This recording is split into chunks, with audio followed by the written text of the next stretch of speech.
Hello everyone, welcome back to let's do chemistry channel. और आज हम कवर कर रहे हैं एलटी पेडागोगी का टॉपिक नंबर 1, उसमें कुछ एमसीक्यूज। तो पहला क्वेश्चन है, यदि शिक्षक किसी छात्र के कार्यों का अनुमोदन करते हैं तो वह कार्य करेगा। देखिए, अगर टीचर क्या करते हैं, किसी छात्र को उस छात्र ने कैसा काम किया है उसके बारे में अगर उसको डांट देते हैं, सजा देते हैं इस तरीके का, या कुछ बोल देते हैं, तो छात्र क्या करेगा। एक सकारात्मक नर्बलक की बात ही। अब देखिए, कई बार क्या होता है, हम क्लास में कोई बच्चा है, उसने अच्छा काम किया तो हम कहते हैं गुड, तो उस बच्चे को फिर अच्छा लगता है और वो काम फिर से करता है। वो तो ज़रूरी नहीं, लेकिन देखिए एक बच्चे ने ऐसा करा, हो सकता है आपने एक दूसरे बच्चे को डांटा, आपने उससे कुछ कहा और उसे डांट दिया, तो उसे हो सकता है उसे बुरा लग गया और वो कहेगा कि मैं इस टीचर की क्लास में पढ़ूंगा ही नहीं, ये टीचर ही बेकार है। तो देखिए, उस पर तो ये नेगेटिव काम किया।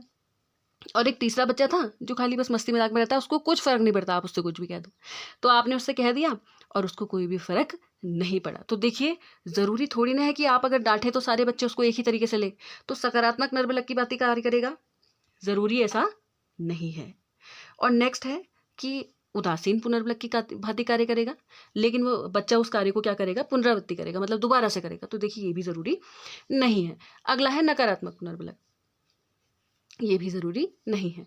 तो यह व्यक्ति विशेष के संदर्भ में निर्भर करता है कि वह इसे कैसे करेगा। तो ये डी आंसर क्या हो जाएगा, बिल्कुल सही, क्योंकि इंडिविजुअल डिफरेंसेस होते हैं, हर बच्चा हर कार्य को अलग अलग तरीके से करता है। नाउ नेक्स्ट क्वेश्चन, आप अपने विद्यार्थियों की प्रगति कैसे जानेंगे, कैसे पता करेंगे कि आपके विद्यार्थी प्रोग्रेस कर रहे हैं, मतलब अच्छा कर रहे हैं अपनी पढ़ाई में। तो विद्यार्थियों की परीक्षा लेके, तो खाली परीक्षा लेके देखिए पता नहीं लगाया जा सकता कि बच्चे कितना अच्छा कर रहे हैं। हाँ, लेके पता लगाया जा सकता है, लेकिन कन्फर्म नहीं है। अगला है विद्यार्थियों से प्रगति बताने के लिए पूछ के। अब देखिए, ये तो बिल्कुल हंसाने वाली बात हो गई। अगला है शिक्षकों की सहायता लेकर। अब आप खुद एक शिक्षक हैं, आप अपने बच्चों को अच्छे से जानते हैं, तो देखिए जरूरी नहीं है कि आपको शिक्षकों की सहायता ही लेनी पड़े।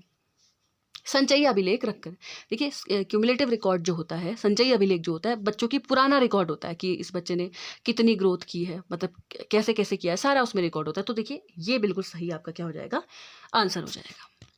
नाउ नेक्स्ट क्वेश्चन आपका है, आपकी कक्षा में कुछ बालक निरंतर प्रश्न पूछते हैं, बताइए आप उनके साथ कैसा व्यवहार करेंगे। कुछ बच्चे हैं जो आपकी क्लास में हमेशा क्वेश्चन पूछते रहते हैं, तो आप क्या कहेंगे, आप उनको शांत रहने को कहेंगे। देखिए, अब बच्चे स्कूल आ इसलिए रहे हैं ताकि पढ़ाई हो सके, और पढ़ाई का मतलब है इंटरेक्शन। तो देखिए, अगर बच्चे शांत रहेंगे तो कोई अच्छी पढ़ाई तो नहीं हो रही है उस क्लास में। नेक्स्ट है, आप अपने प्रश्नों को शांतिपूर्वक आप उनके प्रश्नों को शांतिपूर्वक सुनेंगे तथा उनके प्रश्नों का उत्तर देंगे। आप उनके जो प्रश्न है उनको अच्छे से सुनेंगे और उनका उत्तर देंगे। हाँ भाई, ये तो हो सकता है।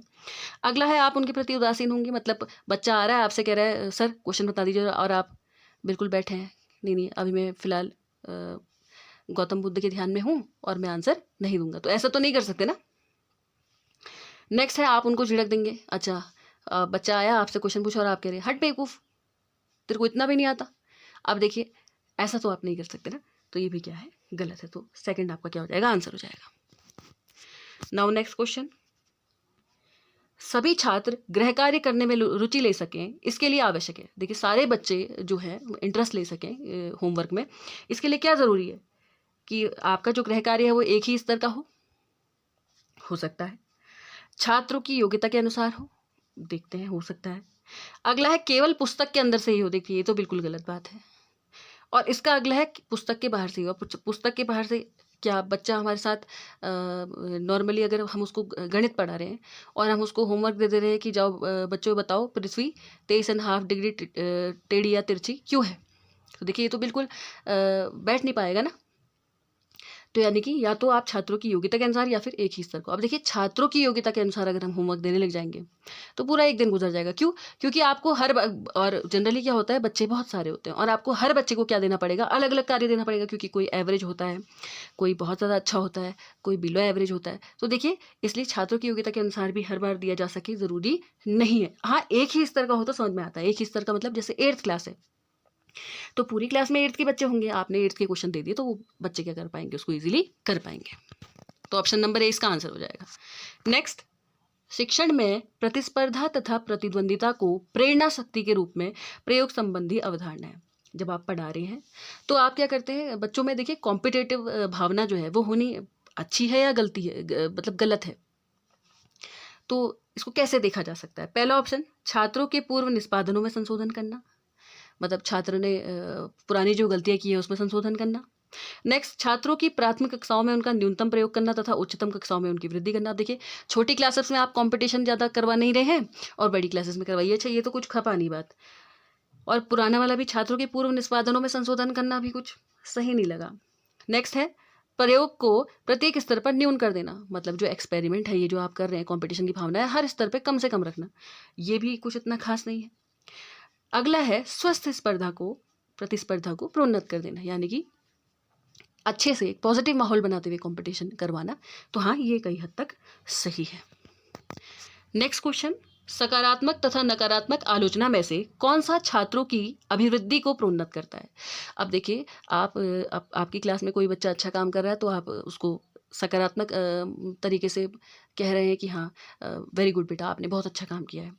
या फिर आप क्या कर रहे हैं, कोई बच्चा है वो आंसर नहीं दे पा रहा है इतने अच्छे से, उसने देने की कोशिश तो करी है लेकिन आप कह रहे हैं तुम तो बेवकूफ़ हो। तो बताइए, ये क्या उन पे प्रभाव डालेगा बच्चों पे? तो पहला है, दोनों ही समान रूप से प्रभावी होते हैं। अब देखिए, मुझे एक बात बताइए, आप किसी बच्चे को अच्छा कह रहे हैं और किसी बच्चे को बुरा कह रहे हैं, तो ये तो नहीं हो सकता ना कि दोनों समान रूप से इफेक्ट हो। ये तो गलत है। अगला है, आलोचना अपना दीर्घकालिक प्रभाव छोड़ती है। मतलब आपने कुछ कह दिया और वो बच्चे को बहुत देर तक लगे, ज़रूरी नहीं है हर बच्चे के साथ ये हो। नेक्स्ट है, सकारात्मक सुझाव लड़कों के लिए अधिक लाभप्रद है लड़कियों की अपेक्षा। अब ये तो जेंडर बायसनेस को दिखा रहा है, बिल्कुल ही गलत ऑप्शन। नेक्स्ट है, आलोचना प्रतिभाशाली छात्रों के संदर्भ में अधिक प्रभावी है, जबकि वे अपनी वास्तविक योग्यताओं से निम्न स्तर पर कार्य करते हैं, यह मंद बालकों के लिए अनुपयुक्त है। मतलब कहने का मतलब क्या है, आलोचना जो है, अगर कोई बच्चा है, कोई बहुत अच्छा कर सकता है, तो अगर आप उसकी आलोचना करेंगे, उसको कुछ इस तरीके से समझाएंगे कि बेटा आप बहुत अच्छा कर सकते थे, आपने उतना अच्छा नहीं किया है, तो ये उसके लिए क्या होगा, ज़्यादा इफेक्टिव होगा, जबकि एक मंद बुद्धि के बालक की अपेक्षा। तो ये क्या है, बिल्कुल सही है। नेक्स्ट, संकोची विद्यार्थियों में आत्मविश्वास विकसित करने के लिए आप एक अध्यापक के रूप में, अब देखिए, कुछ बच्चे ऐसे होते हैं ना, वो मतलब बहुत डरे सहमे और अपने आप में बहुत ही ज़्यादा कंफ्यूज रहते हैं, वो अपने आप पे उनको भरोसा बहुत कम होता है। तो ऐसे बच्चों के लिए आप एक अध्यापक के रूप में क्या करेंगे? ऐसे विषय में कुछ कहने का अवसर देंगे जो वो जानते हैं लेकिन दूसरे विद्यार्थी नहीं। आप उनको ऐसा विषय पकड़ा देंगे जो उनको पता है लेकिन और बच्चों को नहीं पता है। उनको बोलने के लिए मजबूर करेंगे। यदि वो बोलने में सफल नहीं होते तो उन्हें डांटेंगे। देखिए, डांटना फटकारना तो है ही नहीं।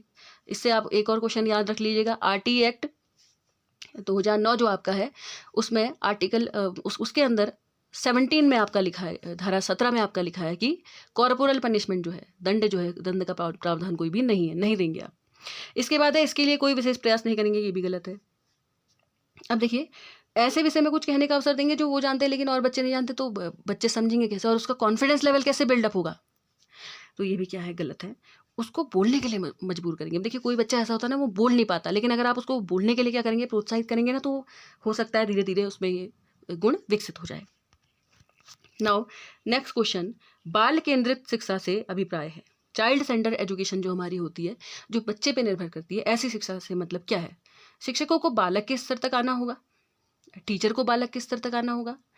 नेक्स्ट है, ज्ञान को लघु पदों में बांटकर जिसे बालक सरलता से सीखता है। मतलब जैसे आपने एक टॉपिक पढ़ाना था, आपने प्रकाश का संश्लेषण पढ़ना था, तो आपने क्या करा, उस टॉपिक को छोटे छोटे हिस्सों में बांट दिया कि पत्ती होती है, पत्ती में क्लोरोफिल होता है, उसका कलर जिस वजह से उसका कलर हरा होता है, और कैसे वो खाना बनाते हैं, इस तरीके से आपने छोटे पार्ट्स में उसको बांट दिया। इस तरीके से पढ़ाएंगे। अगला है, पाठ के कठिन बिंदुओं को हटा देना। अब जो चैप्टर है उसमें अगर कोई टफ चीज़ है, कठिन है, जो उतना सरल नहीं है, उसको हटा ही देना बिल्कुल। और नेक्स्ट है, अध्ययन करते हुए कि बालक कैसे पढ़ेगा तथा सीखने की परिस्थितियाँ उत्पन्न करना। तो देखिए, शिक्षक को बालक के स्तर तक आना होगा, ज़रूरी नहीं है कि शिक्षक बालक के स्तर तक आए, है ना। ज्ञान को लघु रूपों में बांट के जिससे बालक सरलता से सीखता है, ये भी कुछ उतना अप्रोप्रिएट नहीं लगता है। जबकि शिक्षक अगर बालक के स्तर तक आने की कोशिश करेगा तो अच्छी बात है, लेकिन पर ज़रूरी नहीं है कि हर संदर्भ में शिक्षक बालक के स्तर तक आ ही जाए। अगला है, पाठ के कठिन बिंदुओं को हटा देना। पाठ के जो कठिन बिंदु उनको हटा देना, देखिए ये भी सही नहीं है। हाँ, अध्ययन करते रहना। अगर टीचर खुद भी पढ़ते रहेंगे कि बच्चा कैसे पढ़ सकता है और क्या क्या नए तरीके से सीख सकता है, ऐसी परिस्थिति अगर उत्पन्न करे तो बालक क्या है, अच्छे तरीके से सीख सकता है। तो ऑप्शन नंबर क्या हो जाएगा आपका, डी करेक्ट हो जाएगा। नेक्स्ट क्वेश्चन, एक छात्र गृह कार्य करके नहीं आता है, आप क्या करेंगे? देखिए, ये सारे क्वेश्चन एक टीचर के भांति आपको सोचने हैं, क्योंकि टीचिंग एप्टीट्यूड है। टीचर अपने ये बच्चों के प्रति किस तरीके से संवेदनशील होगा या कैसे काम वहाँ पर वो करेगा, उससे रिलेटेड क्वेश्चन है ये। तो पहला है, आप यह जानकारी प्राप्त करेंगे कि क्या वह मंदबुद्धि बालक है, उसको पढ़ाई के लिए समय लेंगे। अगला है, आप उसे दंडित करेंगे। देखिए, बच्चों को कभी भी दंडित तो करना ही नहीं है। धारा 17 याद रखेंगे, आरटीई एक्ट, क्योंकि आरटीई भी हमारे सिलेबस में है। आगे है, आप उसकी निंदा करेंगे, तो ऐसा कोई निंदा वगैरह भी हमें नहीं करनी। आप उसे परीक्षा में अनुत्तीर्ण कर देंगे। अब देखिए, आप बच्चे को जैसा उसने काम किया है वैसा ही तो उसको परिणाम घोषित करेंगे, अपने मन से थोड़ी ना कुछ करेंगे। तो ये भी क्या है, गलत है। तो पहला क्या है, सही है। नाउ नेक्स्ट क्वेश्चन, छात्रों की असफलता के संदर्भ में शिक्षकों को निम्नलिखित परामर्श दिया जाता है। अगर देखिए, अगर छात्र क्या है, असफल हो रहे हैं, तो जो टीचर है उनको क्या दिया जाता है, कुछ परामर्श दिया जाता है। किस तरीके का परामर्श, कि वे छात्रों को असफलता के न्यूनतम अवसर प्रदान करें। नेक्स्ट है कि वे छात्रों को अधिकाधिक असफलता के अवसर प्रदान करें, ये तो गलत है। कि वो छात्रों को क्रमिक असफलता के अवसर प्रदान करें ताकि वो अधिक मजबूत बने, ये भी गलत है। असफलता से मजबूत थोड़ी ना बनेंगे वो। फिर है, छात्रों को प्रत्येक असफलता से बचाइए। देखिए, टीचर हर असफलता से भी अपने बच्चों को बचा सके, ये भी बिल्कुल सही स्टेटमेंट नहीं है, नहीं कर सकता ऐसा भी। हाँ, अगर असफलता के न्यूनतम अवसर प्रदान करेगा तो ये ज़्यादा बेहतर है। नेक्स्ट क्वेश्चन, मान लीजिए कि आपके विषय में कक्षा उचित रुचि के गंभीर अभाव का शिकार हो चुकी है। मतलब कहने का मतलब ये, देखिए बहुत सारे बच्चे ऐसे होते हैं ना जिनको मैथ्स नहीं पसंद होती, बहुत सारे बच्चों को हिस्ट्री नहीं पसंद होती। तो आप ऐसा क्या करेंगे कि आपके द्वारा जो ऐसी क्या स्थिति उत्पन्न होगी कि बच्चा जो उभर रहा है वो उभरे ना। तो पहला है, छात्रों को सरलतर कार्य प्रदान किए जाए। तो देखिए, ज़रूरी थोड़ा है कि सरल कार्य प्रदान करने से ही वो उभेगा नहीं। अगला है, छात्रों को कठिन विधि से अंक प्रदान किए जाएं। देखिए, ये भी गलत है। छात्रों को उक्त विषय का दैनिक जीवन में उपयोग बताएं। हाँ, ये कुछ हद तक हो सकता है, लेकिन देखिए जो बच्चा बोर हो रहा है तो वो ऐसा जानने में भी इंटरेस्टेड नहीं रहेगा। अगला है, छात्रों के सम्मुख उत्तम व्यक्तित्व तथा समूह लक्ष्यों को निर्धारित किया जाए। हाँ, अगर आप समूह के बना देंगे और कुछ लक्ष्य अगर आप रख देंगे कि धीरे धीरे इस तरीके से सीखना है, तो बच्चा ज़्यादा अच्छा सीख पाएगा। तो सी से बेहतर क्या है, डी है। तो ऑप्शन डी आपका आंसर हो जाएगा। नेक्स्ट क्वेश्चन, विद्यालय में छात्र प्रेरणा की शक्ति निर्भर करती है। विद्यालय में बच्चे किस तरीके से रीइंफोर्स हो रहे हैं, ये किस पे निर्भर करेगा। पहला है, छात्रों की आवश्यकताओं संबंधी हताशाओं पर। अब देखिए, ये तो बिल्कुल नेगेटिव हो गए, हताशा दे दिया इसने। अगला है, निहित पुरस्कारों के आकर्षण पर। देखिए, याद रखिएगा, जो नई शिक्षा नीति भी आई है और जो हमारा एनसीएफ भी था, उसके अंदर भी पुरस्कार में और दंड में कोई भी बढ़ावा देने की बात नहीं करता है। पुरस्कार और दंड के बारे में तो बात ही नहीं करता है। और नेक्स्ट है, लक्ष्य समाप्ति के बाद आप एक से प्रेरक होंगे। तो ये क्या हो जाएगा आपका सही आंसर। नेक्स्ट क्वेश्चन, कक्षा के संदर्भ में जो प्रेरणा संबंधी कार्य एक शिक्षक द्वारा संपन्न किया जाता है वह है। अपनी क्लास को ध्यान में रखते हुए कि क्लास मेरी कैसे मोटिवेट होगी, कैसे अच्छा कार्य करेगी, एक शिक्षक क्या कार्य संपन्न करता है। पहला है, छात्रों की आवश्यकताओं को उत्प्रेरित करना, छात्रों की जो आवश्यकताएं हैं उन पे ध्यान देना। नेक्स्ट है, छात्रों में नवीन रुचियों को विकसित करना, छात्र जो है उनमें नई नई तरीके की रुचियों को क्या करना, विकसित करना। अगला है, निष्क्रिय छात्रों में शैक्षिक रुचियों का समावेश करना। कुछ बच्चे ऐसे होते हैं ना, पैसिव होते हैं, कोई मतलब रिस्पॉन्स ही नहीं देते हैं, उनमें रुचियां पैदा करना। या नेक्स्ट है, छात्रों की ऊर्जा को रचनात्मक कार्यों में प्रयुक्त करना। तो देखिए, ये ऐसा क्वेश्चन है जिसमें बहुत सारे ऑप्शन सही लग रहे हैं। छात्रों की आवश्यकताओं को उत्प्रेरित करना, तो देखिए खाली उसके नीड को ही उत्प्रेरित नहीं करना होता है। छात्रों में नवीन रुचियों को विकसित करना, ये हो सकता है, पॉजिटिव है। अगला है, निष्क्रिय छात्रों में शैक्षिक रुचियों का समावेश करना। अब ये शैक्षिक रुचियों का समावेश निष्क्रिय छात्रों में आप हर छात्र में ऐसा कर लें, ये अपने आप में बहुत बड़ा टारगेट है, ज़रूरी नहीं है कि हो ही जाएगा। और नेक्स्ट है, छात्रों की ऊर्जा को रचनात्मक कार्यों में प्रयोग करना। तो सबसे ज़्यादा बेहतर क्या है, ये है डी।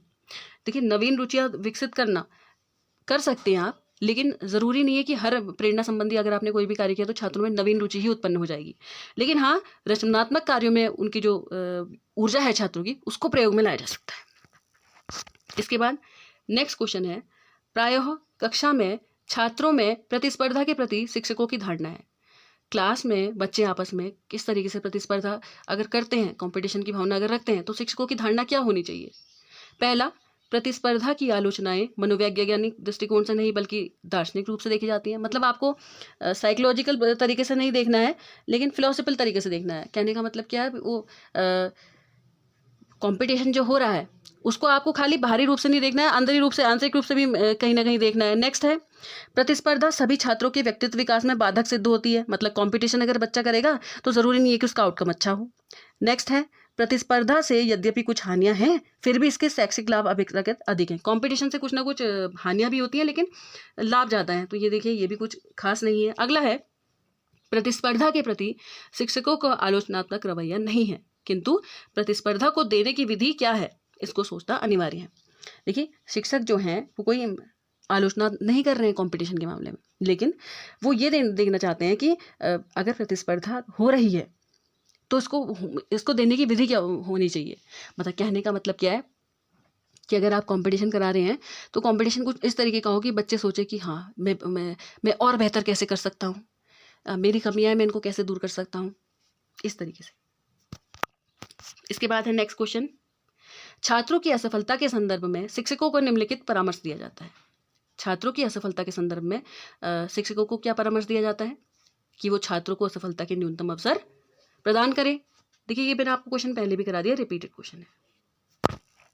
नेक्स्ट क्वेश्चन, जैसे जैसे बालक बड़ा होता है तो उसमें रुचि संबंधी प्रवृत्तियां, जैसे जैसे बच्चा बड़ा हो रहा है तो उसमें जो इंटरेस्ट होता है वो किस तरीके से विकसित होता है। अनेक रूपों में विकसित होने लगता है, ऑप्शन नंबर 1।